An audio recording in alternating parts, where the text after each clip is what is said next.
Hey guys, how's it going? It's been a while. Solis here. So it is time for testing. I've got two test decks made, one for Dracon and Ulick.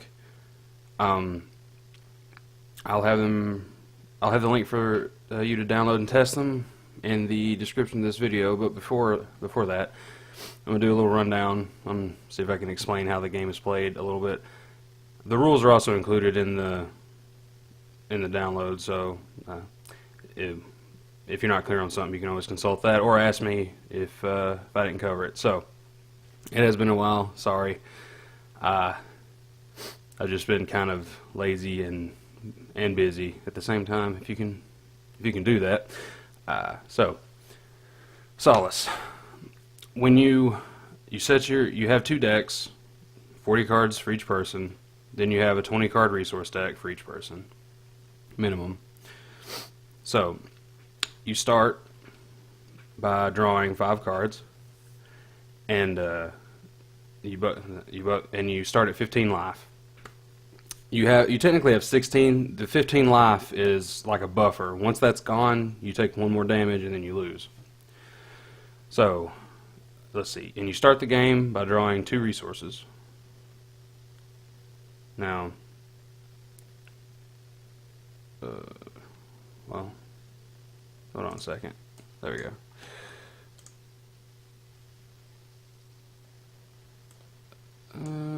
Let's see. Okay, so, yep, got all that. All right, resource system. Units in Solis have a rank, as you can see here. That number represents their supply cost on units. The higher the rank, the more supply cost they have. Rank 1 units have 0 supply. Rank 2 to 3 units have 1 supply. Rank 4 to 5 units have 2 supply. Rank 6 to 7 have 3. And rank 8, like this big guy here, has 4. And they're usually extremely powerful units. That's why they cost so much supply. Now what I mean by supply is when you play a unit, you have to take cards from your resource zone equal to their supply. Like for rank 8, you would take 4 and place it under it, and that way it takes resources from you. That way you can't, like, you have to resource manage to not screw yourself over and stuff like that. So that's the basics. That's basically how the resource system works. For all the other all the other cards in the game that have a rank cost, you simply exhaust the resources like you would tap a land in Magic for mana to play them. The only exception is units, and they are simply supply costed.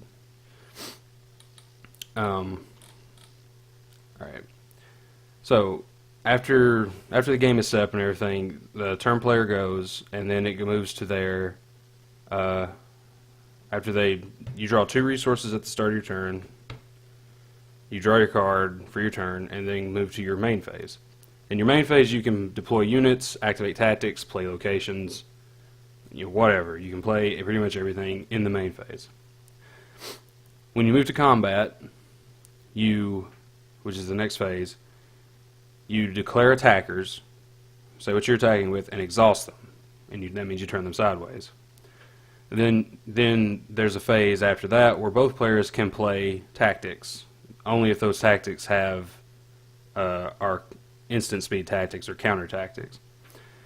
Then your opponent may choose to block, and they would declare what they are blocking.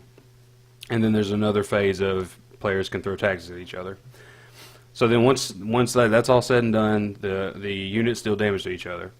So say a 5,000 power unit and a 5,000 power unit fight, they both die, regardless of who's attacking or blocking. If a 4,000 blocks a 5,000, the 4,000 dies.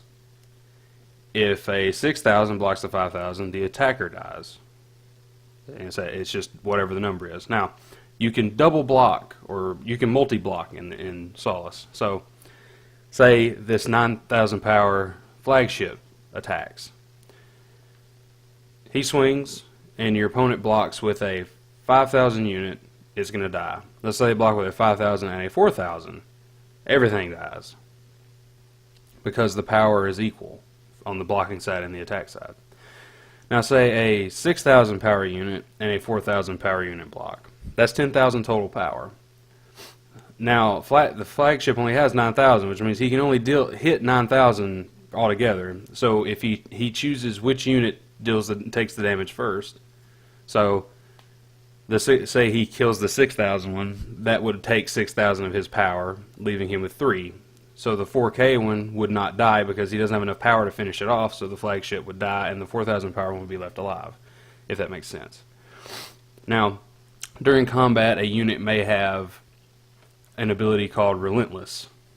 And what Relentless is piercing. If anybody's familiar with Yu-Gi-Oh!, it's piercing. If it's Magic, it's trample. It's piercing damage. Now, all units in the game, their damage is not based off their power. The power is just for them in combat.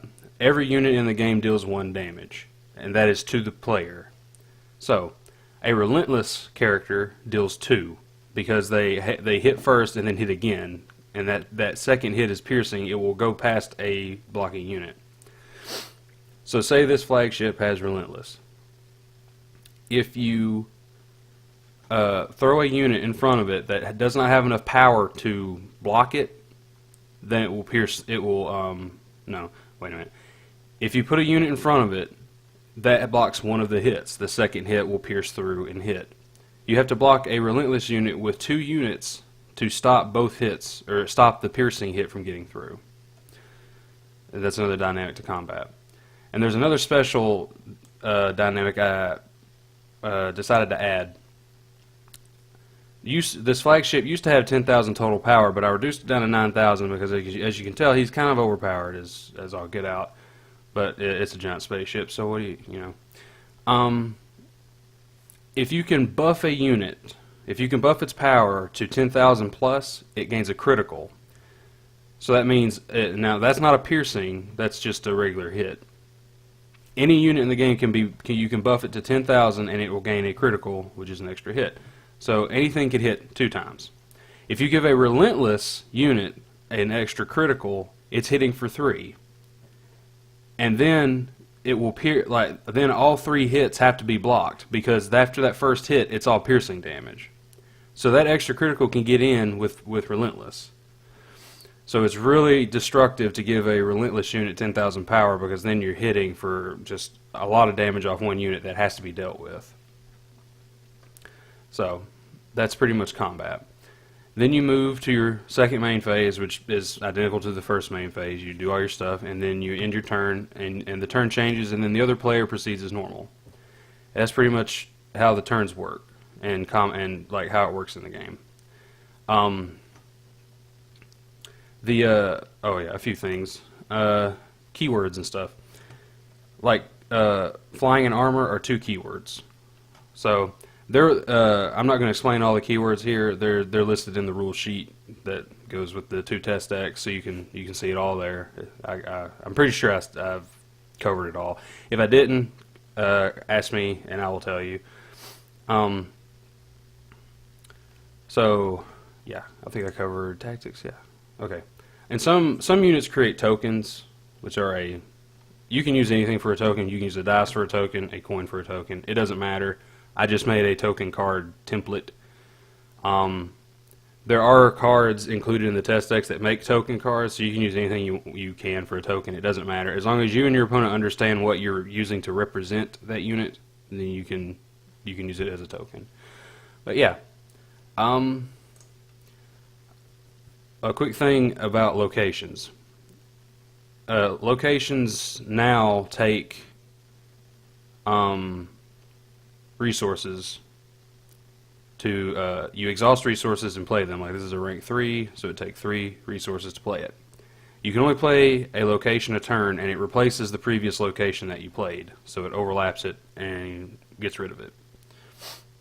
So anyway, I have like I said earlier, in the description below I'll have the download link to my jump share, where I'll have both decks and the rules for it.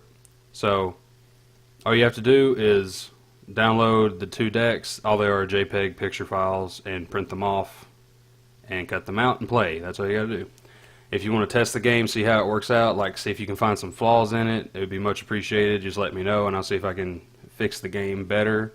that's mostly what this is for. I need it tested on a wide scale so I can tell what needs fixing. So I hope you guys will help me with that. I think I covered everything. God, it's been a while. So, thanks for watching.